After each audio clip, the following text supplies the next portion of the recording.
Арбаңыздар, урматтуу телекөрүүчүлөр, өзүңүздөр жакшы баамдагандай, Көл кылаасынын Каракол шаарынан 11 чакырым алыстыкта жайгашкан, кереметтүү көз жоосун алган Ski Paradise аттуу отель мейманкананын аймагында орун алып турабыз.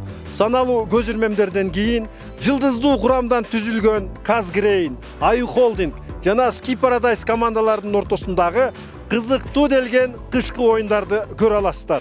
Андыктан биз менен кала бериңиздер.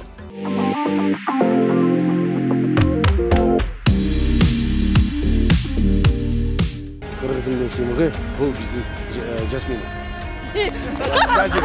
Мына бизге дайрыкта булду. Муну чак, бул келе тола.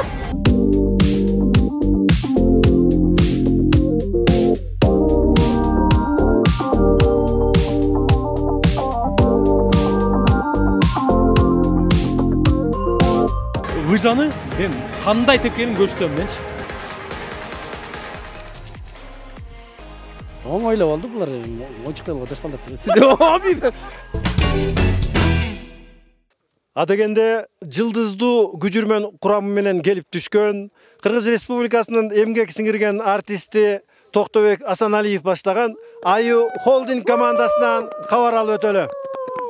Токтобек мырза, бул оюнга кандай маанай менен келип түштүңүздөр? Кудай буйрса, кардын жабыткан көрүп атабыз. Бизге ак бир пейилин төгүп атат да, жакшы көңүл менен, жакшы жеңебиз деген бир үмүт тилек менен келдик. Анткени биздин жигиттер, кыздар көрүп атса да, бүт бары аттуу баштуу, элге төбөсү көрүнгөн, билегинде күчү бар, акылы бар, эстүү, жакшы кыз жигиттерден куралып келдик. Кудай буйрса, жеңебиз деген чоң үмүтүбүз бар да. Токтобек мырза, курамыңыздар чылкы жылдыздан турат экен. Атын айтсак уту сүйүнөт дейт. Элге журтка жакындан бир тааныштырып өтсөңүз анда. Көптү үмүттөндүргөн келечектен, жаш десе жаш, ырдайт десе ырдайт, үнү тимин Атай Мусаныкынан кем калбаган, кийин келечекте эстрада жылдыздарынын баардыгын тең тайлашып басып өтө турган жигитибиз Элдос Алмаз. Андан кийинки чоң кызыбыз мына кылымда кыздын атылык, кыргызда кыздын чачылык, кызыгын көрбөйт дүйнөнүн кыз сыйлабас макулук дейт. Биздин айдай сулуу, күндөй сулуу кызыбыз, ырчы кызыбыз Сайкал. Далай карды баскан, далай жашка чыкса дагы, мына Кыргыз эстрадасындагы алдыңкы саптан эч качан багы маркасындагы атын даңкында түшүрбөй келе жаткан өзүмдүн сыймыктуу карындашым Жалетта. Эми тамашоо деген азыркы шоу бизнесте аябай өнүгүп келатат. Кудай буйрса, жылдыздуу жигитибиз, ошол Ак Өргө Ситинин алдыга сүрөп жүргөн жигиттердин бири Эрмек. Токтобек мырза, атаандаштар дагы оңой эмес экен. Алар тууралуу кандай ойдойсуздар? Биз дагы оңой жоо эмеспиз аларга. Алар да бизге оңой жоо эмес. Ачык айтканда, бул жерде ынтымак жеңсин, биз бир тилегибиз бар, күчтүүлөр жеңсин дегенчи. Бирок биз күчтүү болушубуз керек да. Анткени бизге бесибиз да бар, бойлуубуз да бар, ойлуубуз да бар да, Кудайым буйрса. Жеңиш Кудайым буйруса биз тарапта болот деген ишеничтебиз.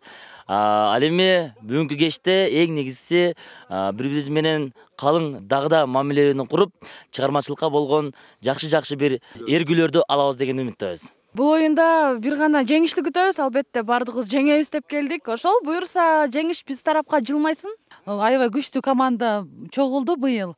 Мен ойлойм, биздин дагы командабыз бүгүн биринчиликти алып кетебиз, анан бул жаштарга фора көрсөтөбүз. Негизи перезагрузка менен келдик. Баягы Бишкектеги суетадан, городской суетадан алыс бололу деп, жеңели деп келдик, ошо. Аю Холдинг! Казгрейндин атасы, Ski Paradise'дын агасы. Аю Холдинг жаркырайт, барыңарды талкалайт. Ошондой эле мөөрөйдү бөктөрүп кетсем деп ак эткенден так эткен көңүстөргө белгилүү шоумен Бейчи мырза Бакыт Байсариев баштаган Казгрейн командасынан кабар алып өтөлү. Бакыт мырза, бул сынакка кандай маанай менен, кандай дымак менен келип түштүңүздөр? Баягы орустар айтмакчы, главное не победа, главное участие дегенде, биз албетте бул жака ойногону, көңүл ачканы келдик. Албетте жеңиш болсун, жеңиш ар бир команда каалайбыз, бирок бизден кийин каалайбыз да. Ошо. Анан ушул Көл кылаасы, Каракол шаары, Ski Paradise отели сиздерди кандай кабыл алды? Өзгөчө ыраазычылыкты ушул жактын жетекчилигине, администрациясына, себеп дегенде мындай кооз жаратылышта эртең менен ойгонуп, ушундай бир сонун таза абага 4 саат уктап эле эс ала турган сонун жер экен. Кыргыздын бермети болгон Ысык көлдүн, так борбор болгон Караколдун чокусунда Ski Paradise'да эс алып атабыз. Бул кандай гана керемет. Бияка келгенде, келбегенде арманда. Андыктан Казгрейн командасынан жалпы уюштуруучуларга чоң рахмат. Инстаграмга отмет кылып коебуз. Байкасам, сиздердин курамыңыздардагы чылкый жылдыздуу инсандардан турат экен. Атын айтсак уту сүйнөт дейт. Бакыт мырза, жамы журтка тааныштырып өтпөйсүзбү? Аны эмесе тааныштырайын, аркы беттен бери баштайын. Кыргызымдын сыймыгы, кыргызымдын таланты жигитке жетмеш өнөр аздык кылат демекчи, любой жагынан талант болгон, ырдаганда, бийлегенде, продюсер болгондагы, айтылуу алып баруучу болгон, кино актер да болгон, режиссер да, продюсер, айта берсе сөз түгүңүз эфир калбай калат. Андыктан Улан Барпиев деген жигит менен тааныштырам. Кол чап койгула! Дагы бир жакшынакай кыргызыбыздын сыймыгы, кыргызыбыздын таланты, Ысык көлдүн ак кусу, Токтогулдун келини, 2 жолу бабушка болгон, чоң апа болгон, жакында тайыны боло турган, уже элибиздин сыймыгы, таланты, эстраданын жылдызы, эмгек сиңирген артисти, жана вокал жагынан өзгөчө бир өзүнүн таланты менен сабак бере турган элибиздин сыймыгы Назми Байзакова! Кыргызыбыздын сыймыгы, кыргызыбыздын таланты, Жебетовдун экс-солисти, азыркы учурда өзгөчө чыгармачылык менен алек болуп жаткан, эстрадада килейген орду бар, биздин жигитибиз Самат Муратбекович. Кол чап койгула! Дагы бир жакшынакай сыймыктуу, таланттуу кызыбыз бар. Алгач айтыш керек, Баатыр эне. 5 наристени жарык дүйнөгө учурунда жараткан, 6-чысы курсагында бар деп эле. Тамаша. Болсун, алдагы болсун, 6 менен мать героиня болсун дегендей. Кыргыз эстрадасынын сыймыктуу таланты, бүгүнкү оюндун жеңүүчүсү десем жаңылышпайм, себеп дегенде любой кызды бүктөйм, талкалайм деп аткан биздин командабыздын мыкты кызы Жипара! Ана мен команданын жетекчиси, капитаны, анан сакалдуусу, сакал бар. Ошон үчүн мен капитан кылып коюшкан делечи, Бакыт Байсериев. Бакыт мырза, атаандаштардын курамында көрдүңөр. Анан өзүңөрдүк менен салыштырып, кандай айырмачылык бар, эгер болсо, кандай ойдосуздар? Эми сөздү ачыгын эле айтыш керек. Командалар начар экен деп. Бизди көрүп, тигилердин дуктары түшүп, мындай непонятный ырларды ырдап отургу. Мейлем, байкуштар, үмүттөрүн үзбөй туралы. Жеңишке жеткиле, тока бизден кийин келгиле. Биз ушунчалык сүйүндүк, жаратылыштын койнундабыз, сиз айткандай. Табият менен таттуу мамиледе болуп атабыз азыр. Буюрса, жакшы оюн болот. Ушундай проекттер аркылуу конькини да үйрөндүм, мына лыжаны да үйрөнүп алдым. Бүгүн ошол жакшы мыкты результатты көрсөтөм деп ишенем. Азыркы учурда негизи чыгармачыл инсандар жүргөн жер бардыгы абдан кызыктуу, шаңдуу болот. Ошондуктан ушул учурга чейинки убакытта абдан сонун күндөр өтүп атат. Жана ошондой эле маанай абдан сонун. Ал эми оюн мындан дагы сонун болот деп 100% кепилдик берем. Албетте баарыбыз эле баягы бул жакка эс алабыз деп келдик, ойнойбуз деп келдик. Анан чычаламай бүгүн ызаланмай жок деп ойлойм. Казгрейн командасы, жеңиштин падышасы, элдин сүйсүн батасы.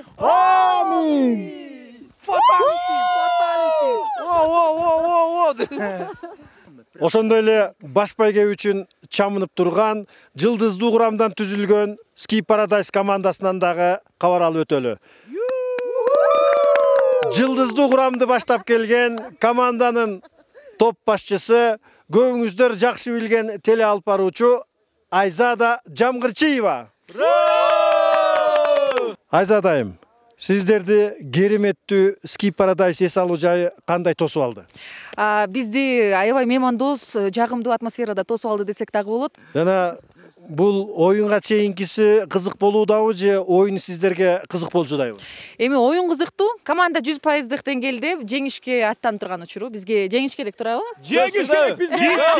Биз жеңдик уже, биз жеңдик. Айзадайым, аябагандай шаңдуу, жылдыздуу курамдан турган ай мырзалар менен келип түшүптүрсүздөр. Атын айтса куту сүйүнөт дейт, жамы журтка жакындан тааныштырып өтсөңүз.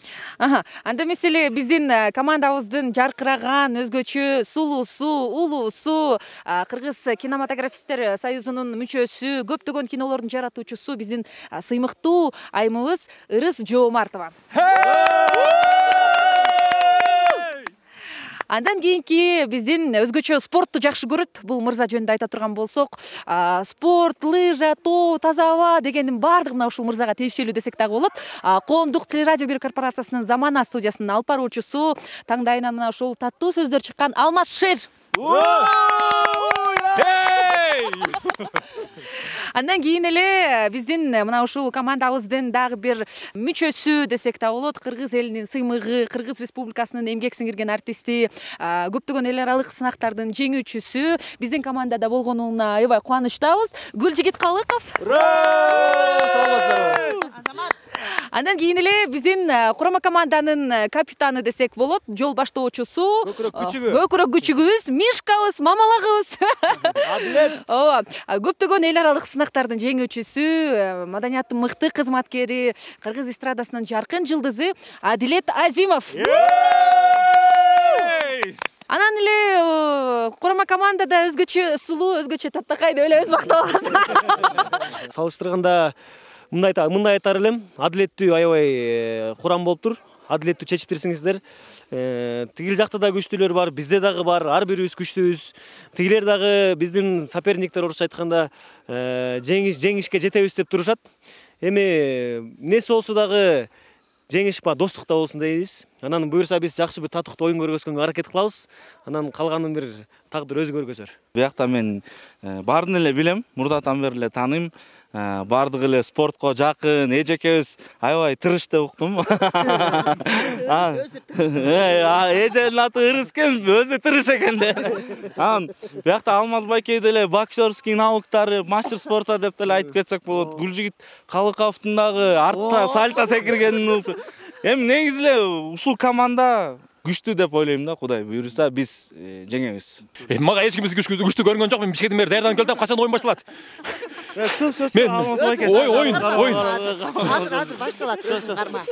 Оюн башталгачы да кызыктуу, мен ойлойм оюн башталгандан кийин мындан да кызыктуу болот болуш керек деп. Моундай таза абада жеңбесек, анда уят. Биз аракет кылабыз, Ура! Биздин команда! Жеңиш биз тараптан! Ski Paradise! Артта калбайбыз! Барыңарды жайлайбыз! Андан кийин ырдайбыз! Алатоо акалбагын кийген кезде.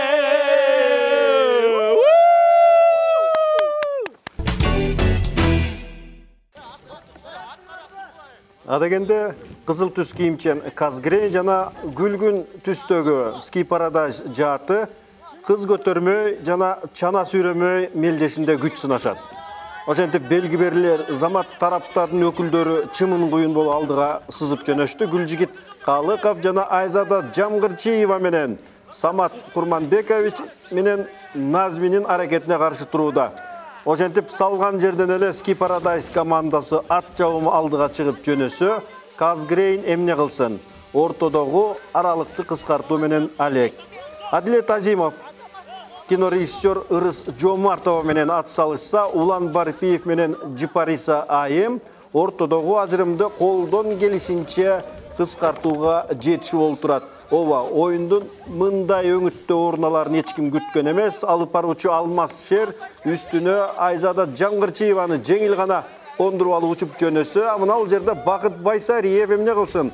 Назми Айымды белгиленген чекке чейин так көтөрүп бара алган жок. Ошентип кезегеми чана сүйрөмөйгө берилип, Гүлжигит Калыков Кыргыз Республикасынын эмгек сиңирген артисти чанага өзүнүн өнөктөш айымын сүйрөп барган соң, андан кийин эми ал жерде тараптар орун алмашып, Ырыс Жоомартова тетрисинче гүл жигитти Марага чейин сүйрөп келүүсү кажет. Амына бул жерде Жипариса айымды кара терге түшкөн Самат Муратбекович жакшы эле сүйрөп келген.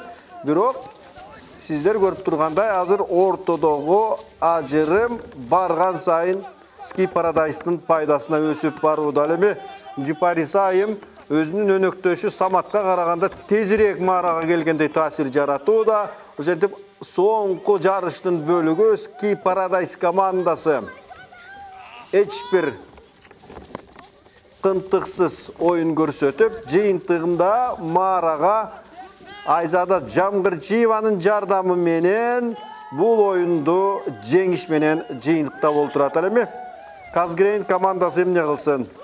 Колунан келишинче бар аракетти көрдү. Назми айым өзүнүн өнөктөшү Улан Барпиевди Марага алып келгени менен алар бул оюнда алдырып койгонун көрүп олтурабыз. Була баш эле. Дагы алдыда лыжа. Канат бар. Негизи утабыз деген ой бар болчу, уттук буюрса. Анан мен бир эле оюн аткарып калдым, анткени эжекени көтөрдүм болгону. Биздин Шамдагай байкелерибиз Шамдагайлык менен алдыга чыгарып берди. Молодцы. Эки жолу көтөрүп барып келишти мени. Ким эле Кыргыз Республикасы еңбек сиңирген артисти колуна көтөрүп атты. Качан эле моюнума чыгарып ар бир нерсе оңой келбейт да. Ар бир жумуш оорчулукту туудурат. Бул жакта деле эми спорт чөйрөсүндө жүргөндү баарына үндөмөкчүмүн. Буюрса биз колубуздан келген аракетибизди кыла беребиз. Ал эми тагдыр болсо өзү чечсе керек, ким утат экен. Ура, биз жеңдик! Болгону биздин трассабыздын кары кирип кетип атты да, бутубузчу. Баскан жерибиз кирип кетип атты. Көбүрөөк жаап койгон. Тиги жактыкы мындай асфальттар экен дегеничи. Экинчи жак күрүлдү. Бул баш эле, дагы эле кайталап кетейин, бул баш эле. Алдыда канат тартабыз, жана ошондой эле лыжа тебебиз. Командага чуть-чуть ордук жаратып койдум окшойм. Бирок азыркы учурда эми кийинки оюндарда өз көрсөтөбүз, аракет кылабыз. Оюн өтө кызыктуу өтүп атат. Жакшы маанайда командалар аябай позитивдүү. Бул жерде балдар кыздарды көтөрүп, чана сүйрөп жакшы өтүп атат. Казгрейн командасына 1 упай, Ski Paradise-га 2 упай.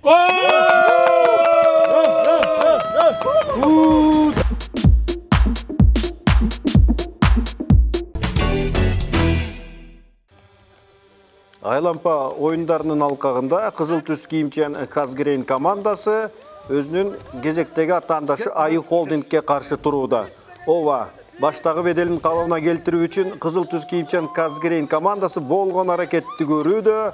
Сары түс кийимчен Айы Холдингтен тамашоочу Эрмек Талайбеков жана ырчы кыз Сайкал. Аларга каршы Казгрейндин Назми баштаган оюнчулары ыраттуу оюн жүргүзүшүүдө. Жүз төмөнүнөн кулаган Айы Холдинг ортодогу керектүү убакыттан кол жууп калгандай. Самат Муратбекович Жипарисаны жонуна отургузуп, алардагы алынын келишинче аракеттерди көрүшүүдө. Мына бул жерде ырчы биз көргөндөй Элдос Алмаз жаза баскан. Жанетта менен бара жатып, ал ортодо Казгрейн командасы барган сайын арышы алдыга озуп барууда. Бакыт Байсариев өзүнүн өнөктөшү менен алдыга чыкса, эмгек сиңирген артист Токтобек Асаналиев, байкадыңыздарбы, жонуна өнөктөшүн кондуруп, аю басыш менен Марага жакындап барууда.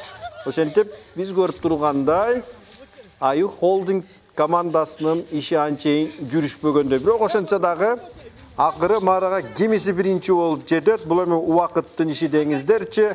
Казгрейн тараптан Жипариса айым, байкадыңыздарбы?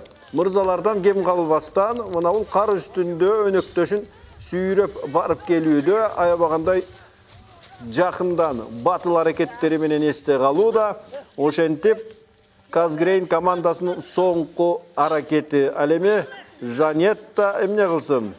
Элдос Алмаз мырзаны Марага чейин алып барат, бирок алардын андан кийинки дагы бир жолку жүрүшү бар. Ошентип, Назми өзүнүн өнөктөшү Самат Муратбековичти мына бул талпактын үстүнө отургузуп, жыйынтыгында Марага биринчи болуп келип жетти.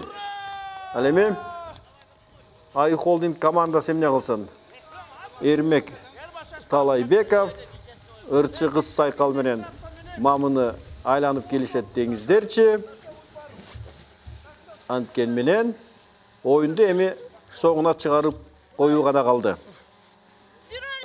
Ошентип булсам, Казгрейн командасы баштагы беделин калыбына келтирди десем дагы жаңылган болбоймун. Тетиги Sky Paradise'да азыр дагы бир жолу бачкы матчка чакырабыз.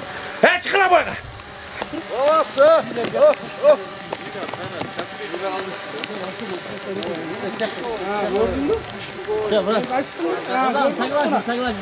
Токтобек мырза, мелдешке чейин силерди жеңишке жетет деп көпчүлүк айтып аткан, анан мелдештин жүрүш турасын эки ооз сөз. Жакын көрүнгөн менен, жөнөкөй көрүнгөн менен өтө алыс экен да. Анткени кардын жумшактыгы тиге чейин батып кетип аттык да. Калп аткан мен болобу? Баса албайт а соңураак. Дух түшкөн жок. Азыр буюрса астта дагы мелдештер бар. Биз утабыз. Биздин колдоп турган көрөрмандарды уят кылбай, жакшы бир аракет кылдык. Кудай буйрса жеңебиз. Команданын маанайын байкадыңызбы? Мындай бир аз түшүп калгандай эмес? Жок, түшкөн жок. Биз алар жөн эле атайын өтүп койдукпу.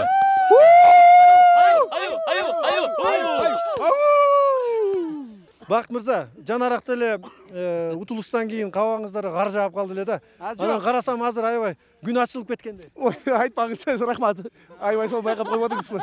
Малай кандай жигиттер? Себепти мен айткам, жол кичине туура эмес болуп калган депчи. Тиги жакка чыктык мына. Өзүңүз калыс болбодуңузбу? Вот это! Утулганда аябай кайгырат экенсиз, утулганда дагы мындай кубанып койбойт экенсиз. Жок, главное не победа, а участие деп койгонубуз менен баары победа ох как вдохновляет. Очень рады. Бул жеңиштен кийин биз Назбиева Закажаковичтен жанагындай таблеткалар алдырдык окшойт. Допинг пийди билбейм, бир таблеткалар берди, ошо ичкене Анан ким болчу, жантырчы. Өтө сонун аба ырайы, кар кыламыктап жаап атат. Биз 5-ин төрүндөй болгон Ski Paradise'да караколдобуз. Бул жерде мыкты биздин Кыргыз Республикасына эмгеги сиңген биздин жакшынакай ырчыларыбыз, алып баруучуларыбыз, искусство, маданият адамдары мелдеш кызуу болуп атат. Азыр көрдүңүздөр, кыз көтөрмөй, анан чана сүйрөмөй болду. Ошонун жыйынтыгында Казгрейнге 2 упай, ал эми Ай Холдингке 1 упай берилди. Бирок мелдештин баардыгы алдыда, күрөштүн баардыгы алдыда. Биз сиздер менен болобуз.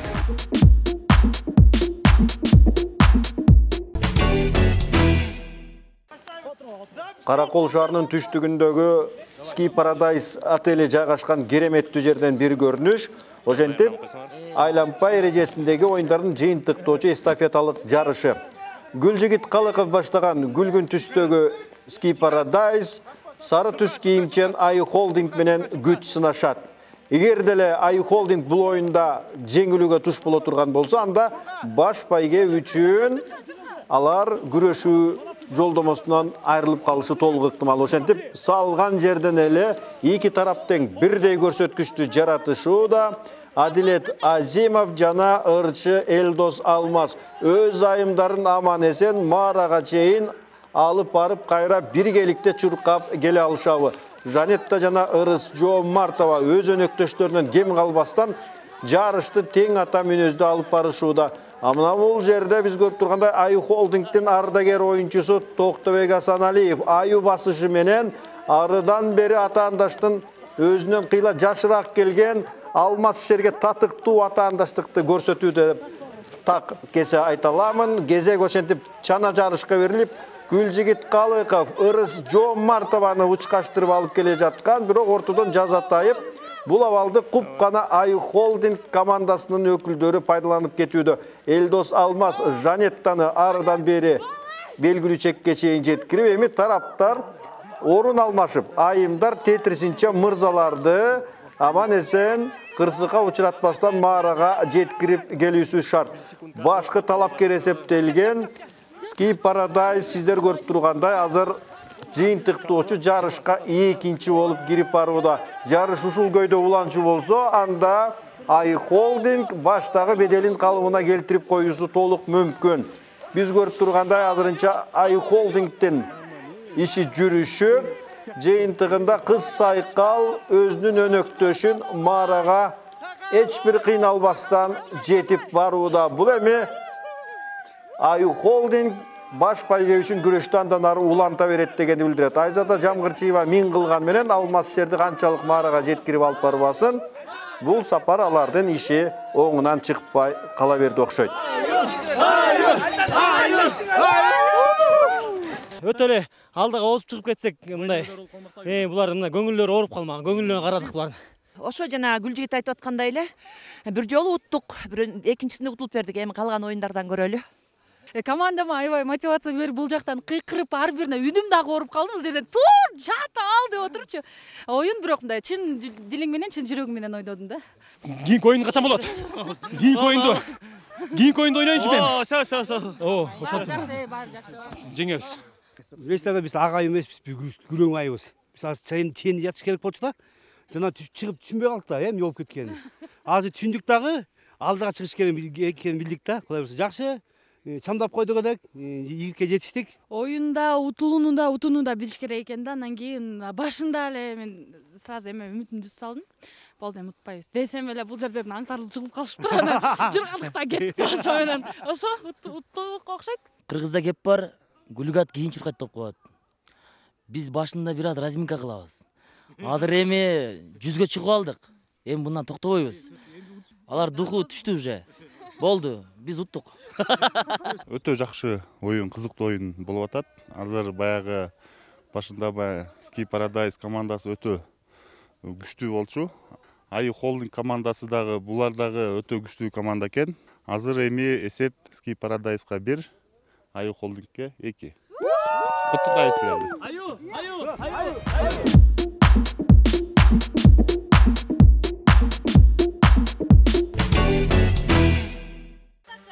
Оюндардын кийинки кезеги аркан тартышка берилет.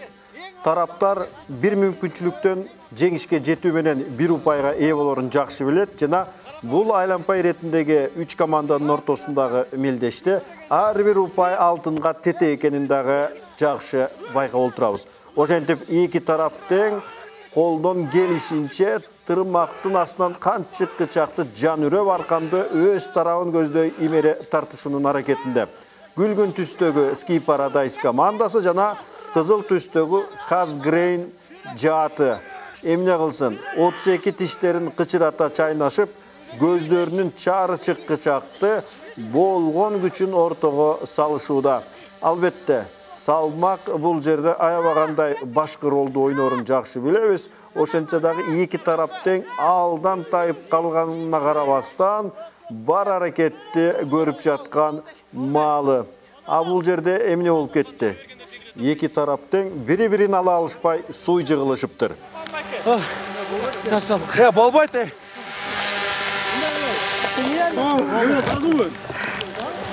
Ким болду? Өтөсөн экен ала. Күчүм калганча.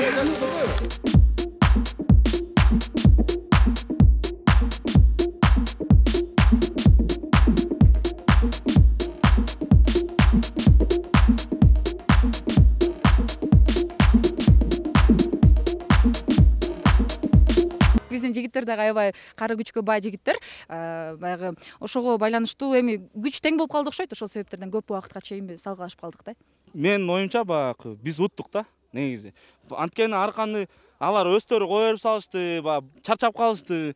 1-2 тарткандан кийин биз тырышып до конца күрөштүк да. Ошон үчүн ойлойбуз биз уттук деп ойлойм. Бул намыстанып, кандай болгон күнү дагы жеңишке жетиш керек.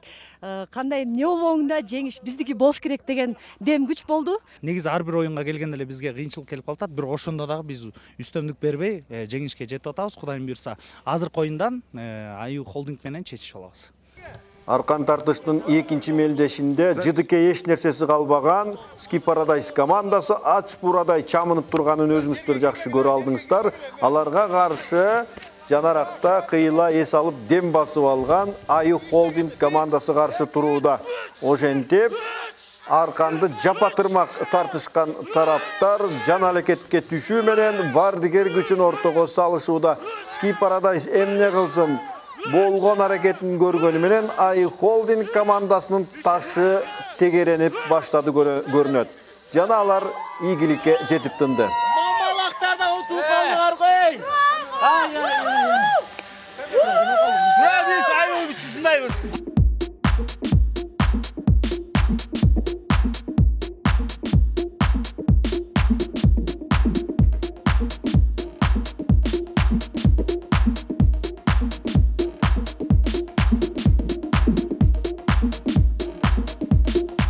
Мурун мен тартышып көргөн эмесмин, биринчи жолу тартышып атам, бирок биздин жигиттер дагы аябай күчтүү экен. Биз ошо Айзат экөөбүз ушу биздин жигиттердин күчү менен алдыда көптөгөн ийгиликтерди жаратып атабыз десек болот. Эми Кудай буйрса дагы алдыдагы оюндардан көрөлү. Алмаз мырза, жанагы бир чамнууларды көрбөй калдык да, каяка кетти? Кийинки оюн лыжабы? Мен өз лыжа тебем да, өз лыжаны мен кандай тепкенин көрсөтөм менчи. Муну тебем да мен лыжа. Бир кошумча айта кетейин, Казгире аябай чыр экен бирокчу. 5 эркектин арасында жалгыз чоңойгонго дагы мен эркек сымал эле болуп чоңоюп калгам да. Мына ошо мага тартыш кыйын деле болгон жок. Ошо байкелеримди өзүм эле жалгыз тартып койчумун, ошентип эле тартып койдум окшойт деп. Жана айтканбыз, Гүлүгат кийин чуркайт деп, Кудайым буйрса биз кеттик уже. Биз кеттик. Жака, кеттик жүр.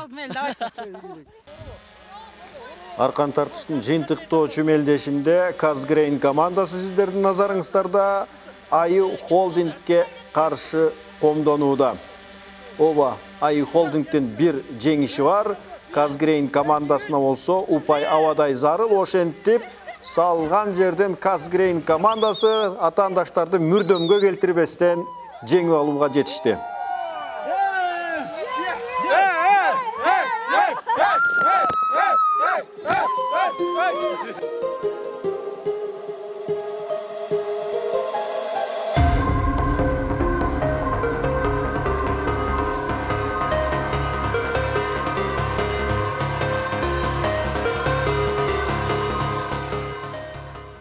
Аттиги Токтобек Асаналиев мага көргөзүп жаткандай момундай лайк менен утуп алдык.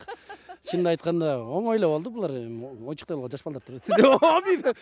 Жана эле айтам, ошо победа нам к лицу. Так что просто эмоциябызды кармалбай атабыз, потому что биз болгон күчүбүздү жумшак деп ойлойм. Көптөн бери баягы оор жумуш кылып көрбөгөн биздин жигиттер, кыздар колдору карышып, буттары тырышып дегендей бир ушундай нюанстар болуп калды. Кудай буйрса кийинки мелдештерди алдыда дагы жеңебиз, Кудай буйрса.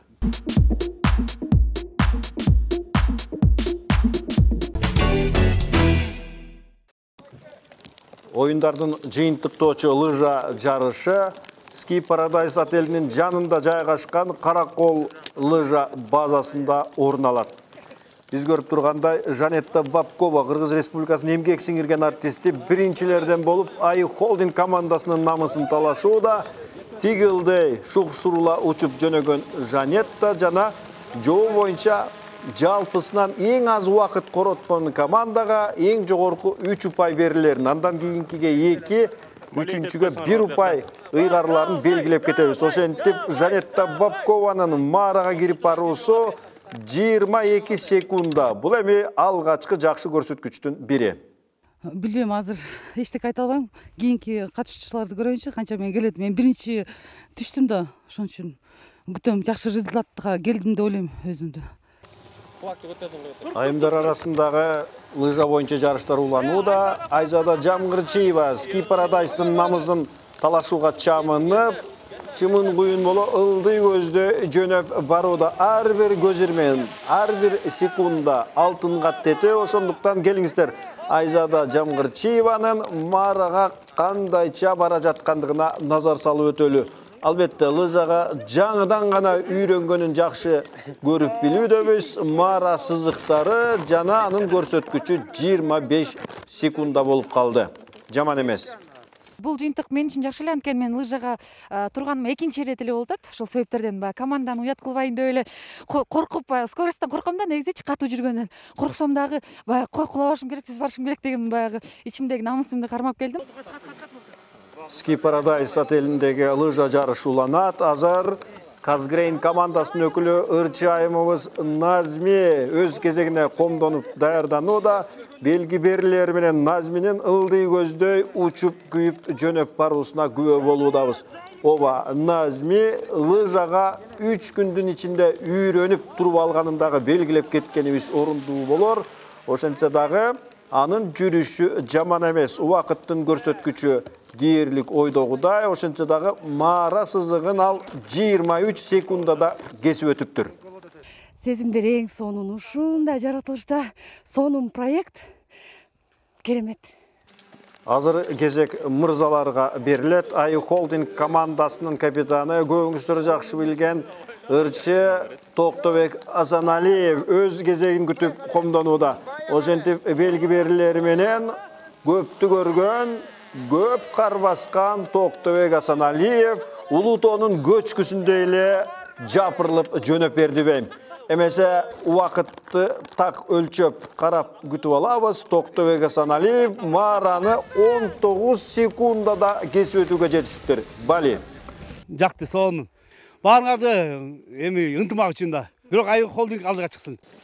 Кийинки даярданып жаткан Ski Paradise капитаны ырчы мырза Адилет Азимовду көбүңүздөр жакшы билет болушуңуздар керек. Адилет Азимов турган жерден тапатандан зыр коюп, ылдый көздөй шукшурула учуп жөнөп берди. Ова анын убакыт көрсөткүчтөрү кыйла жогору жана Марага жете келгенде биз 18 секунданы көрө алдык. Эң тез ылдамдык. Команданы уят кылбаган аракет кылдым. Ба 1 жылдан бери тебелек болчумун лыжаны. Эстеп тебип түшкөнгө аракет кылдым болушунча.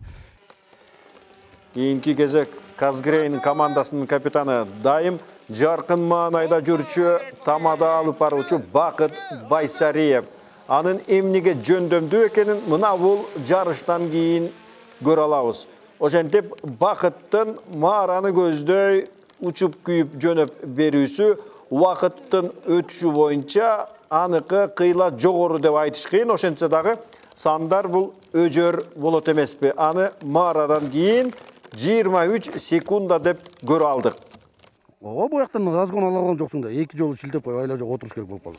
Аю Холдинг командасынын дагы бир белдүү мүчөсү, тамашоочу, сценарист Эрмек Талайбеков сиздердин назарыңыздарда.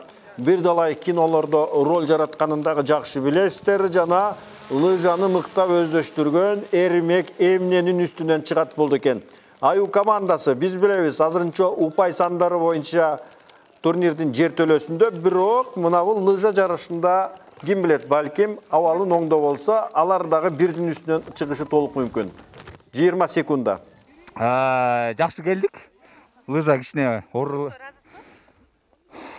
Жок. Можно было еще. Жылдыздуу курамдан түзүлгөн Ski Paradise'дын дагы бир мүчөсү бул теле алып баруучу Алмаз Шер.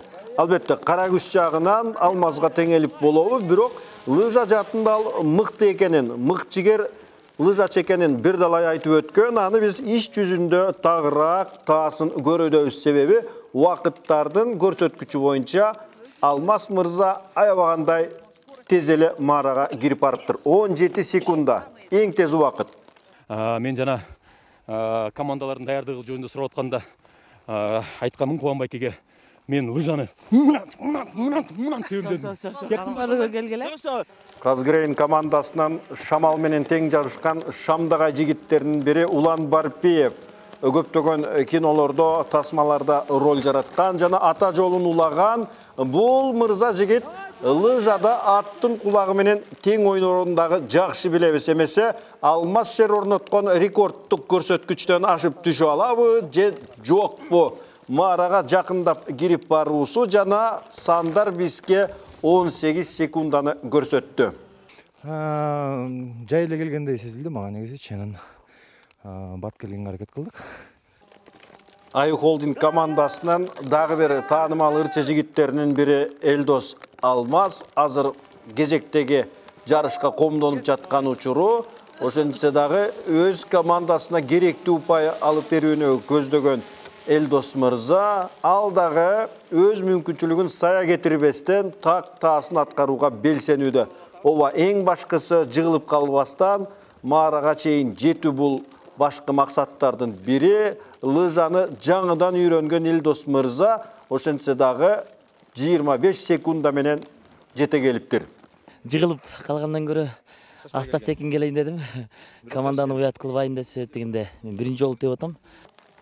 Ski Paradise командасының ар тараптуу жана 70 өнөр аздык кылган катышуучусу бул Кыргыз Республикасынын эмгек сиңирген артисти Гүлжигит Калыков. Анын айтып болгус өнөрү бар жана лыжа менен эмес, мына бул сноуборд тактасы менен жарышка түшүп турган маалы. Албетте баштапкы күүлөнүп алуу ыргагы Гүлжигитке анчейин жетише бербей калгандай, бирок ошентсе дагы ал мына бул жерден эмненин үстүнөн чыгат болду экен. Лыжачыларга ашып түшөбү же жокпу? Ошентсе дагы 21 секунда сноуборд үчүн жаман эмес. Жай келди, аябай жай келди. Кар дагы жаңы экен, жакшы сыйгаланбай атат. Борттун дагы жакында ремонт коюп волчиш болгон. Жакшы сыйгаланбайт, 1-2 түшкөндө деп айткан болчу, ошону кесепетине окшойт. Бирок жакшы эле жалпысынан. Эң негизгиси кулабаганын жакшы болду да. Лыжа жарыш сынагын Жебе тобунун ырчысы Самат Муратбекович жыйынтыктайт. Казгрейн командасы албетте башкы талапкерлердин бири. Эгер деле Самат ушул мүмкүнчүлүгүндө жогорку ылдамдыкты арттыра алса, анда Казгрейн баш байгени басып жыгылды дей бериңиздер. Анткени менен тараптардын арасында лыжага жаңыдан үйрөнгөндөр бирдей бөлүнгөн. Анын бири Самат Муратбекович, бирок ошентсе дагы ал сак-сактап маарага чейин аман эсен жетип барды. Бар жакшы, эми бул акыркы мындайча айтканда решающий болгондуктан жоопкерчилик аябай чоң болду. Анысыны эң акырында мен калып калдым да. Ошондуктан болушунча күчтүү жумшап, ылдыйыштан дагы иштеп келаттык да. Мен күткөндөн да жакшы лыжа тебишти балдар. Кар жаганына карабай, шамал болгонуна карабай, баары тең жакшы тебип, жакшы очколорду алышты. Өзүбүз күбө болдук. Бул жерден баягы командалардын канчанчы минутта келгенин айтып берсек, Аю командасы 88 секунд, 41 доли секунд. Ski Paradise 84 секунд, 28 доли секунд. Молодцы! Эмес. Казгрейн 85 секунд, 38 доли секунд. Биринчи орун биздики. Үчүнчү орун Аю 5 упай менен үчүнчү орунду ээледиңиздер. Казгрейн экинчи орунга татыктуу болдуңуздар.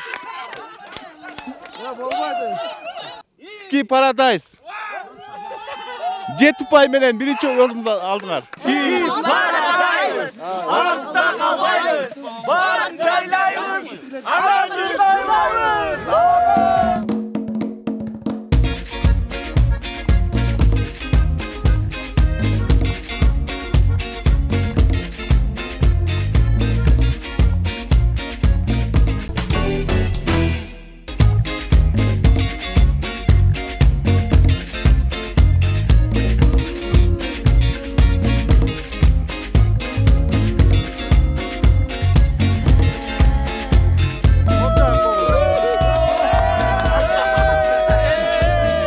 Ушундай да, бирөө жеңет, бирөө жеңилет. Биз ыраазыбыз. Биз жеңгенди да, жеңилгенди да билебиз. Бүт калыстык менен эле болду, бирок лыжада мен биринчи келгем, ошол эле өкүндүрүп атат.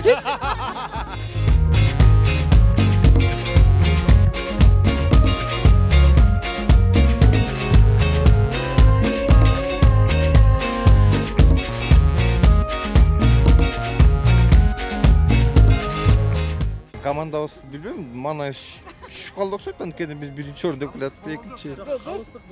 Үчүнчүгө нормально, экинчи больнее да. Албетте жакты эң сонун, анан жыйынтыкка келгенде эле кайра эле как корабль назовешь, так оно и поплывет. Ski Paradise победитель болуп чыкты. Наверное, из-за названия. Эл көрөт, эл сынчы, эл тараза. Кудай да көрүп турат, Кудай. Кес койбосоңор,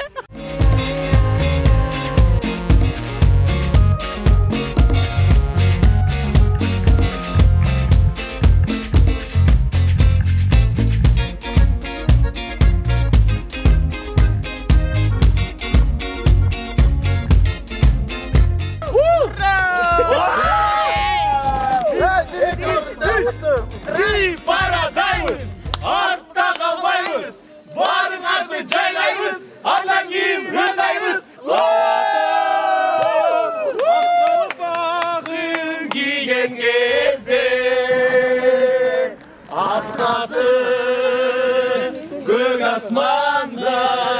келген кезде. Башында эле айтылган, что лыжа менен самый финальный лыжа болот депчи, ошол жактан каралат депчи. Биз лыжадан күчтүү болуп, мына Алмаз байкебиз самый рекордту койгон, биз койдук рекордту. Ошондуктан мен ойлойм, аябай эле достойно Ski Paradise вперед! Мы выиграли! Өтүгүмдүн тайгалагына карабай, мынакей жаштар алдыга сүрөп кетти. Мен ошон үчүн кубанычтамын. Бүгүнкү конкурстун эң чечүүчү базасы болуп бул лыжа экен. Лыжадан бизди айымдарды куткарып кетишти. Биз аябай баягы 80%-ын ушул мырзалар алып берди деп сыймыктанабыз. Башында деле биринчи бөлүктө деле бир татыктуу оюн көргөздүк деп ойлойм. Бир кандайдыр бир 0,5%ке калып аткандырбыз. Бирок ушул чечүүчү лыжа таймашынан жакшы көрсөткүчтөрдү көрсөттүк. Жалпысынан бардыгыбыз жыгылбай, кулабай, мүдүрүлбөй бир жакшы жеңишке жеттик деп ойлойбуз. Мен жана башында айтып аттым эле. Мен оюнга кой бергиле, мен даярмын деп атпадым беле. Аягында сиз суроо бердиңиз. Эки конкурстан бир аз артта калып кетип атасыңар дегенде, мен лыжаны монтип тебем дегеним көрсөттүм. Буюрса рекорд болду. Командага чоң рахмат. Урусежа мынакей албетте эң биздин аксакалыбыз болду, бирок анысына карабастан ар бир оюнга талыкпастан катышып берди. Команда биргеликте сонун болуп жеңишти алдык буюрса.